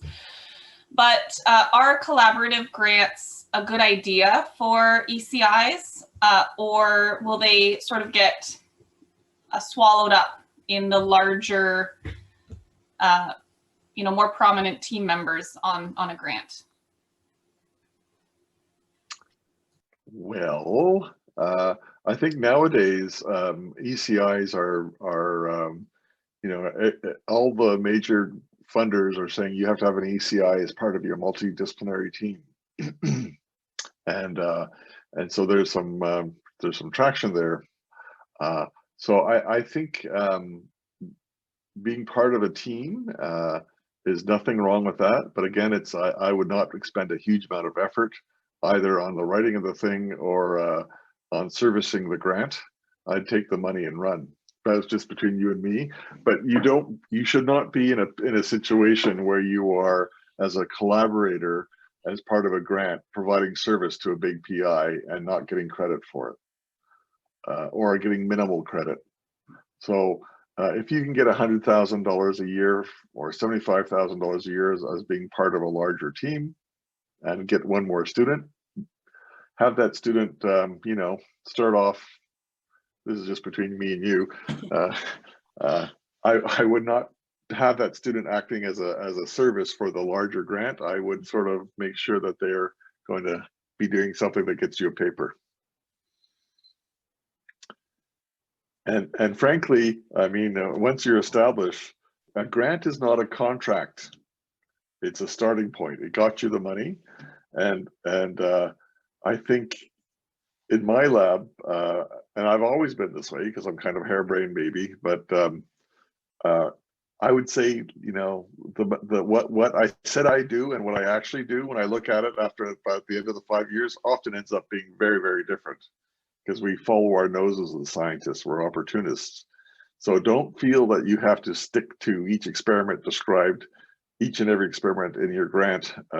It's not a contract. It's basically you're revealing your scientific thinking about something at a point of time, but it'll deviate, and that's okay.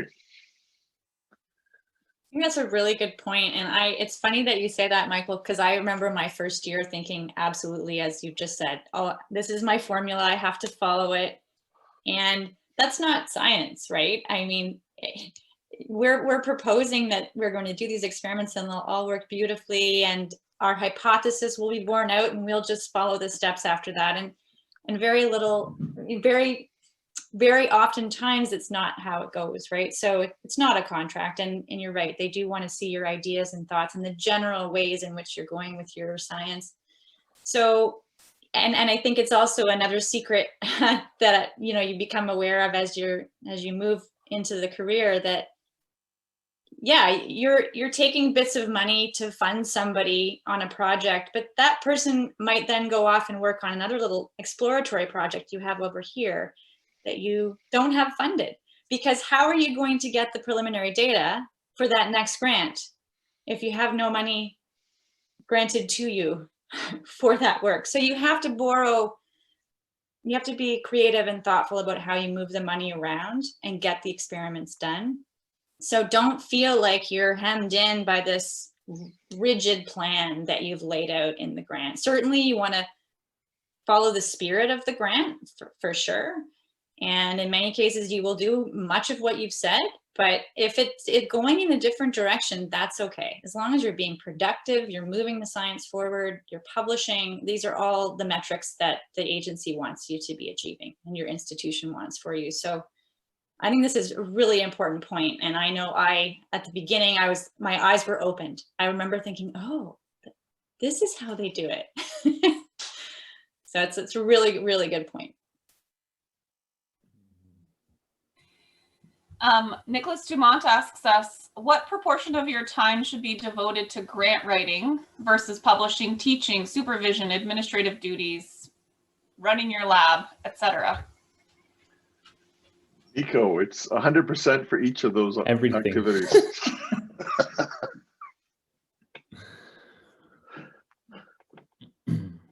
Yeah, you have. All right.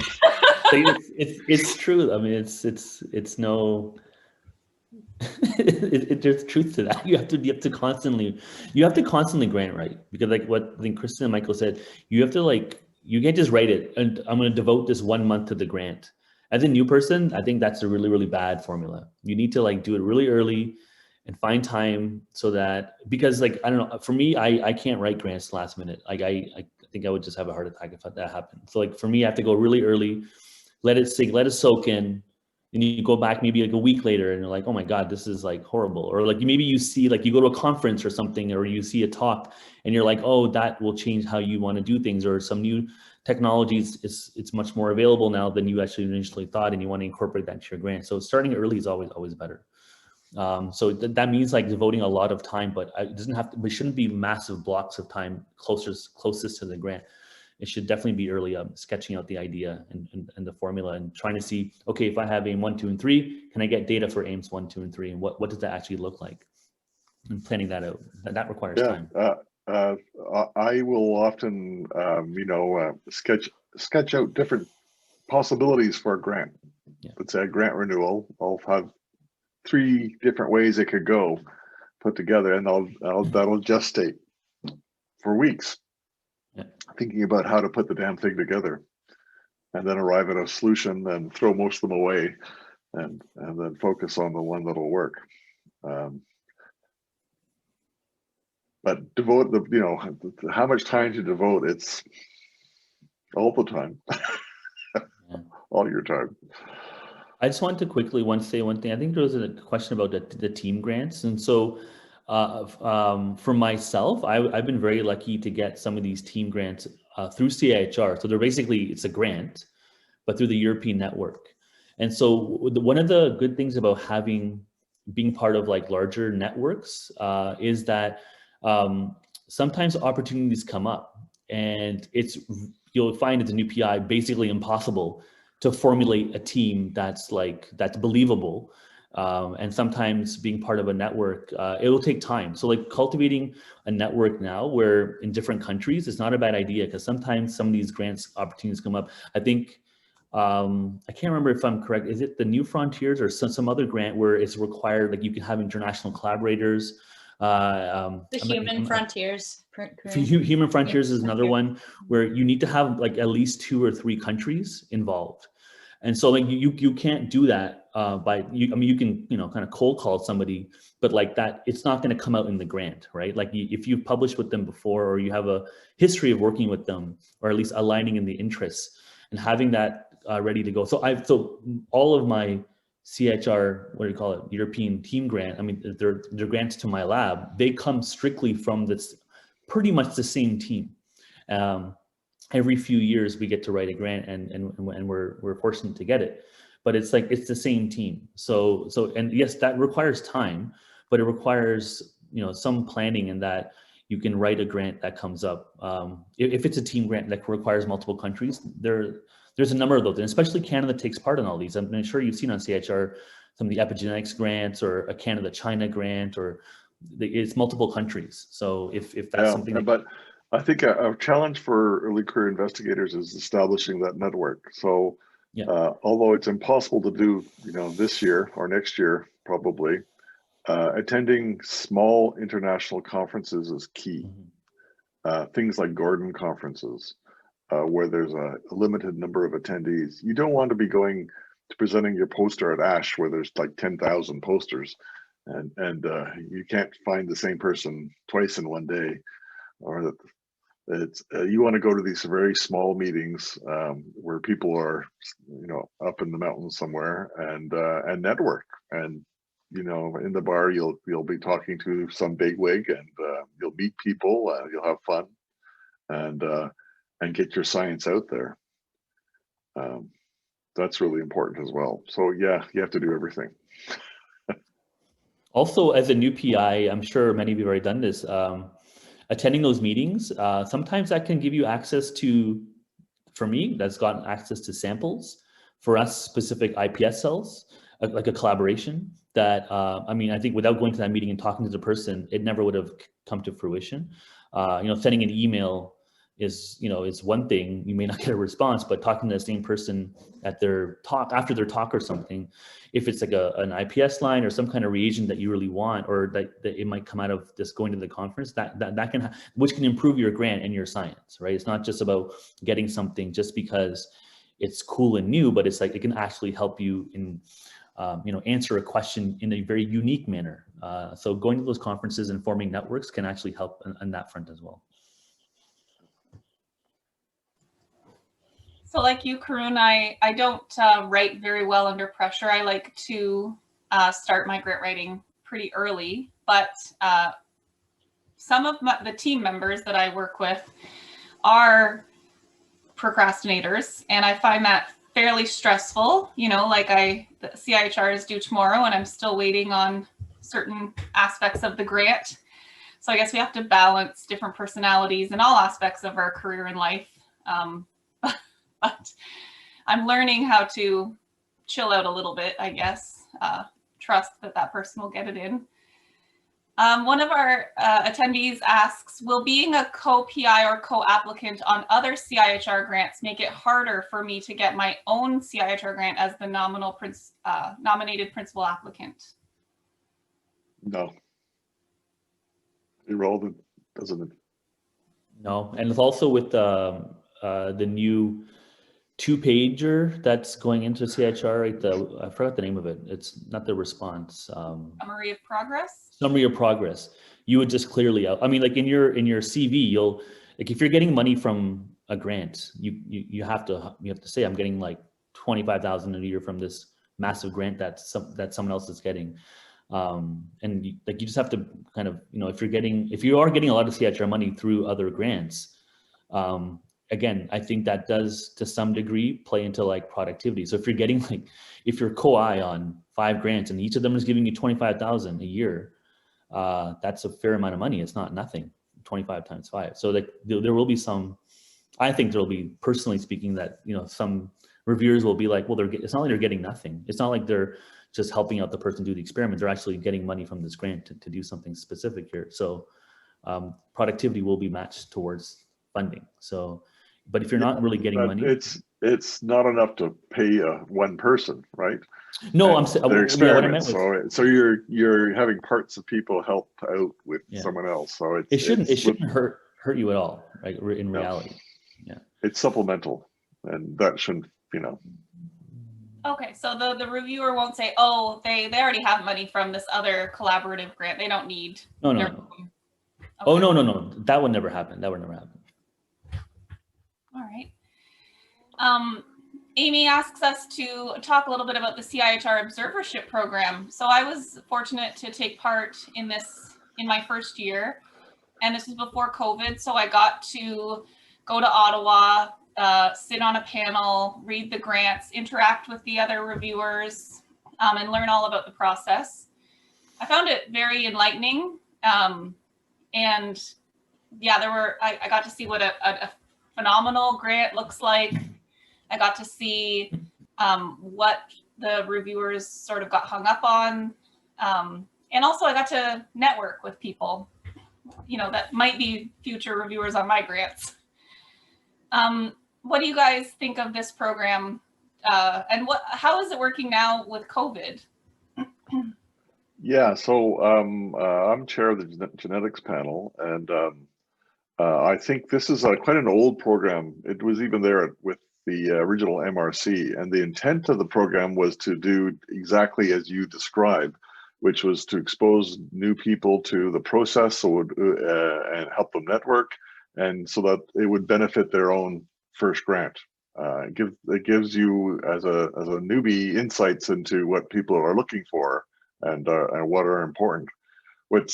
And I think it's a very valuable program from that point of view.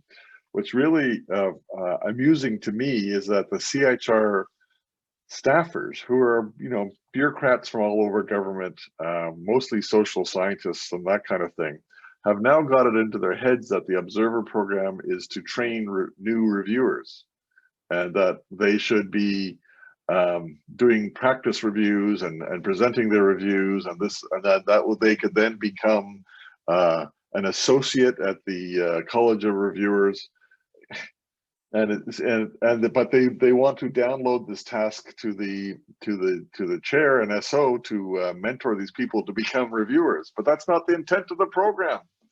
So it's these.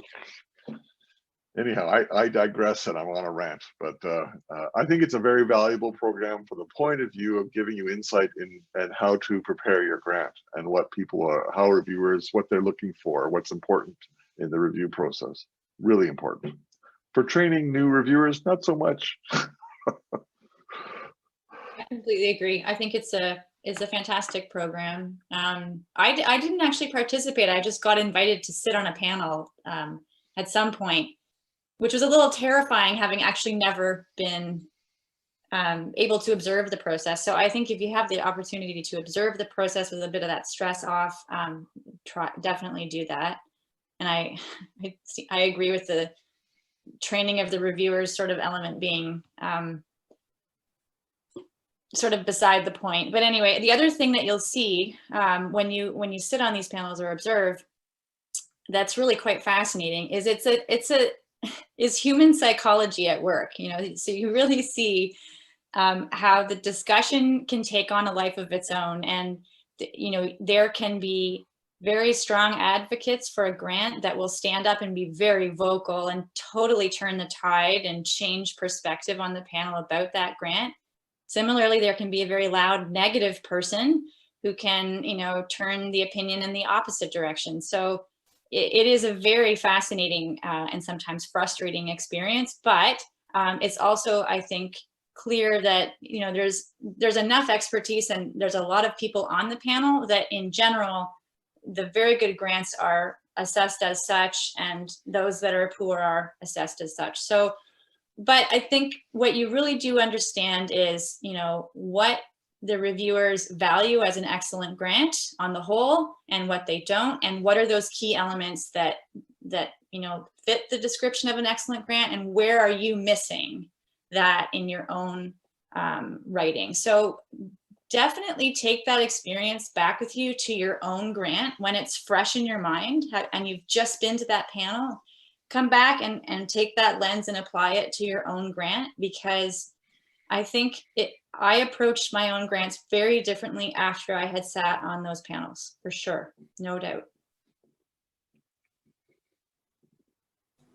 Yeah, and I don't think the application process was too onerous, so I would recommend it to any new PI that's interested.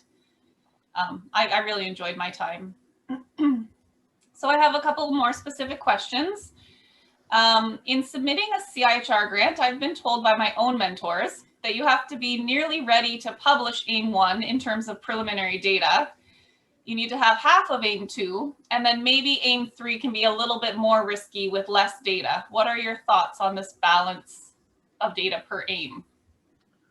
I think that's for established people, and the bar continues to rise as you become more established and more successful. So for each additional CIHR grant, it's a much higher bar. As a new person, there's a lot of the benefit of the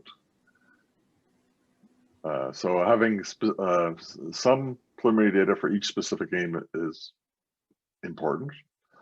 But having it all done, AIM 1 I don't think that's a hard and fast rule. Maybe I'm wrong. I don't know what Kristin and Karen think. I agree. I agree for the new PI sort of perspective that the bar for preliminary data is lower. But I also agree that, you know, it's every year it's getting worse in terms of the expectation of the amount of preliminary data. So more is always going to be better, but that shouldn't dissuade you from submitting a grant early. If you know, if you feel you're still a little slim on preliminary data, I would still send it in, because you're right. You're being gauged on your track record at this point, and that should be excellent. You know, I'm assuming positions have been acquired because you've got nice papers from fresh out of the postdoc. So capitalize on that inertia and those great papers and get the grants out fast. And I think that that's a nice balance of, you know, excellent track record, fresh in the role, ready to hit the ground running. A bit of preliminary data, you know, might be enough. Yeah, and I mean, this what you've written here might be what happens at like like a version 3 of the grant, right? By the time that you may not get the first one, maybe the second one, and then you get to the point where you have a fairly fleshed out, like, you know, a story already that you're going to publish soon. But if you're going in, if you're thinking about submitting the first grant like this, the way it's written, that means that you already have a lot of data from your postdoc, if you're lucky, right, that you can like put in, or maybe you just waited too long, right? Like this would have taken a long time.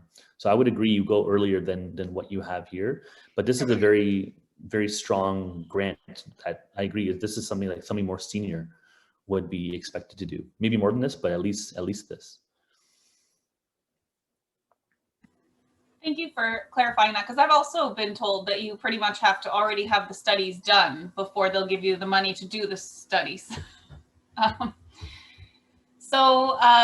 How long? Okay, so now this question assumes that you've already got your first CIHR grant, which would be an amazing position to be in. How long ahead should you plan your CIHR grant renewal?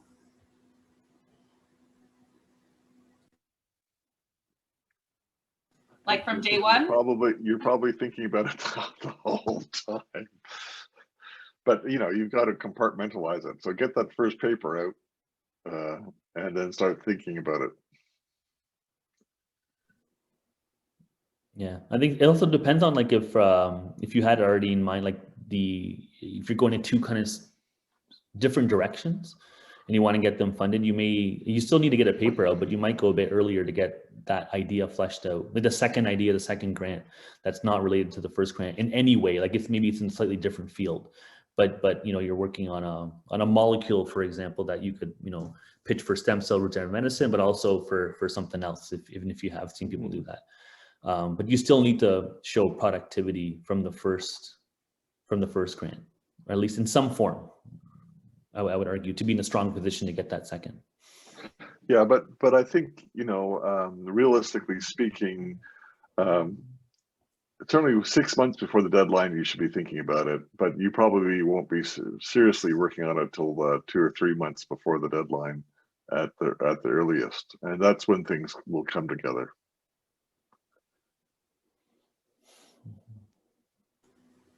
All right, and the next question sounds like a dream scenario for me. At what point does having too many grants as the nominated principal applicant reduce your odds of getting another one? I hear that NIH and CIHR are quite different in this way. So I've got 3 CIHR grants. Am I going to get a 4th? It's even at the NIH, people who have more than 3 grants are a very small number, percentage-wise. The vast majority have 1 or 2 at most. So if there is if you have the fortunate problem of having too many grants, you know, the more the merrier. Keep going for it, I suppose. But you know, I have certainly colleagues who write grants all the time, or will only write new grants and don't renew grants. You know, that kind of thing. That's another strategy that people also will use. Like I said, in my view, you need at least 3 major grants. You know, maybe 2 CIHR. Another one could be from a cancer agency or heart and stroke or something like that. But having 3 sources of income is a nice buffer against any gaps coming along. And then after that, whatever you can pile on. But usually they're smaller amounts because they're not all. There's not a lot of big agencies out there like CIHR. Maybe just one point I'll make is that there was one year, I can't remember which one it was now, but I was sort of fearful of grants ending, like the grant cliff, where a couple of opportunities were ending. And so I papered the world with my grant applications. I think I applied to, you know, 6 or 7 different things. And I was very fortunate, and I got 3, I think I got 3 grants at the same time. And it was fantastic. I'm not complaining in any way, but it really was, it changed how I functioned. I had to hire a lot of people. I had to, you know, I wasn't really expecting to get all 3 of those. So it is a change in thinking when you all of a sudden have all these resources that you have to spend, and just to be aware that, you know, that might happen, and to be okay with that. So if you want your lab to grow, and so I was happy about that, but I think it was in some ways overwhelming. So this is not to dissuade you from applying to many grants, though. I think it's always a good rule of thumb. I think my issue was that I didn't stagger my applications a little bit more carefully. But yeah, just to be thoughtful about, you know, maybe where you want to go with your lab. How big do you want your lab to be? And do you prefer a smaller group of people, or do you envision this large lab of 20 people someday? And it's maybe not a bad idea to keep that long-term vision in place and revisit that as you go, as the years pass, because it does affect what you're going to apply to, you know, in the mid-career stages, I think. Yeah, this happened to me when my final year McMaster. At that point, I think I had 7 major grants. I had been successful all the way through. Same idea. I'd apply for 3 at a time, and you know, whoa, got them all. And they're all different lengths, 2 years, 3 years, 5 years. But what happened in my in year 9 or whatever it was is that they all went into to sync, and the renewals were all in 1 year. And for the last 2 grants, I was going, I'm tapped out. I have no more ideas, and I really had to struggle putting those final 2 grants in. It was really horrible. But it's in a way it's a good problem to have, and many people would think I'm a real jerk for telling you this story. But in terms of number of grants, what the right number is really different for every person. So some people are really hands-on with their people, or to a fault, maybe micromanager, and they have to have small labs because they can't handle that many people. Others who are delegators and that kind of thing can have massive, large grants. I think for me, over a certain number, I don't have enough time to meet with all the students and postdocs, and you end up hiring people you really shouldn't hire because you had to grow the lab too fast or something. And so there's a right number for each person, and I think you have to find that number for yourself. Yeah, I think that's we had the great curse of the 2 grants at the same time, and so then you get this. You have to, like, oh my God, I have to hire people, and then you start hiring people that maybe because you think you need to hire, and and you shouldn't hire them. And it's better. It's always better to wait. That's the way I think. But you are measured against productivity. So like that's one of the comments I got in the last one of the rounds that we applied is that, oh, you need to be, and because of COVID and we moved institutions, we were delayed in some of our publications or the papers going out, sorry. So that was one of the comments, and I haven't got that comment before ever, that you're not productive. It's like, whoa, we have all this data, we have all these things, but if you get a lot of grants at once, you just have to be ready to like have like maybe a lab of 2 to like now you're a lab of 10 or 12. And are you really ready for that? So, I mean, if you're writing multiple grants and they're good grants, you might get them. There's a lot of people, every round, there's always a few people who get 2 CHRs at the same time. And I actually noticed that some of them were younger people. So you just have to be ready for if that ever does occur, because many times you'll have different grants that are going out in 2 different panels. So that can happen. All right, we're almost out of time, but let's just ask this one last question. Can you please clarify how the renewals work? So how related does the new application have to be to the old? And in a renewal, can you switch a panel, or does it go to the same one? Different strategies. Some people will only write new grants and never put in for a renewal. That's a pretty small proportion of people who do that. So my NIH grant that I've held for 25 years has a pretty general title, and I did that deliberately, and I think that was a good advice. And every grant is quite different from the previous grant, and that's another strategy. And you can also change your title each time you renew the grant and have it migrate. That's also fine. So it doesn't have to be, the next logical step. You can deviate quite strongly, but sometimes it is the next logical step.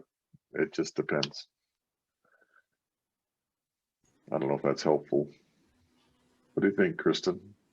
Well, actually, I was just listening to very carefully there, Michael, because this is a question we have right now about this NIH that I'm on, because I didn't know the rules for NIH renewals. So it's actually interesting what you just said, because we were thinking of switching some of the focus. For CIHR though, and I guess there's a renewal option, right?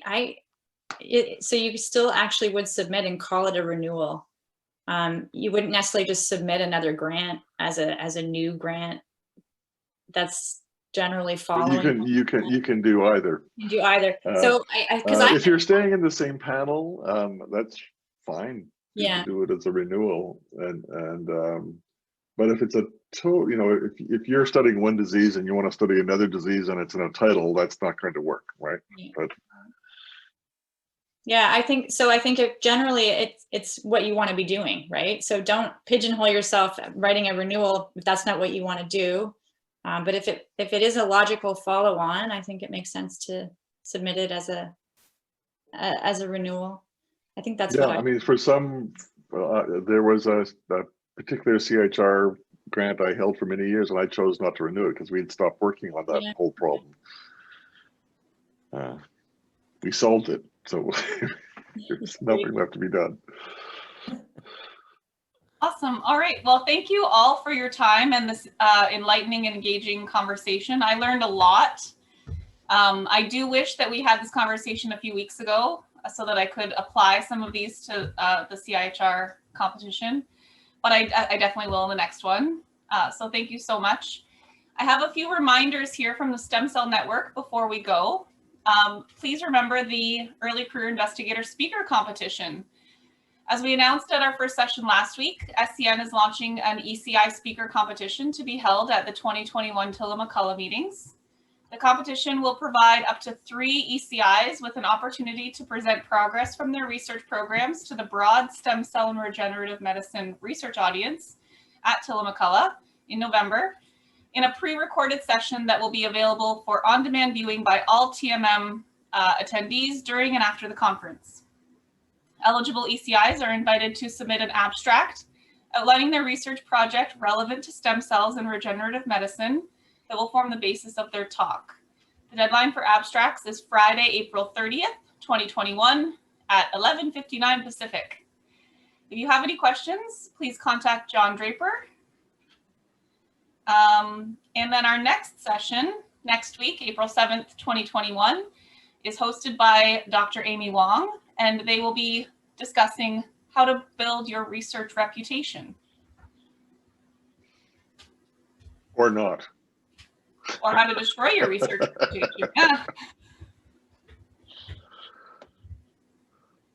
Anything else, Janice? Nope. Thank you very much. This was a really interesting discussion, and I'm glad I do not have to write grants. Have a great long weekend, everyone. Thank you. Thank you. Bye, everybody. Thank you. Thanks.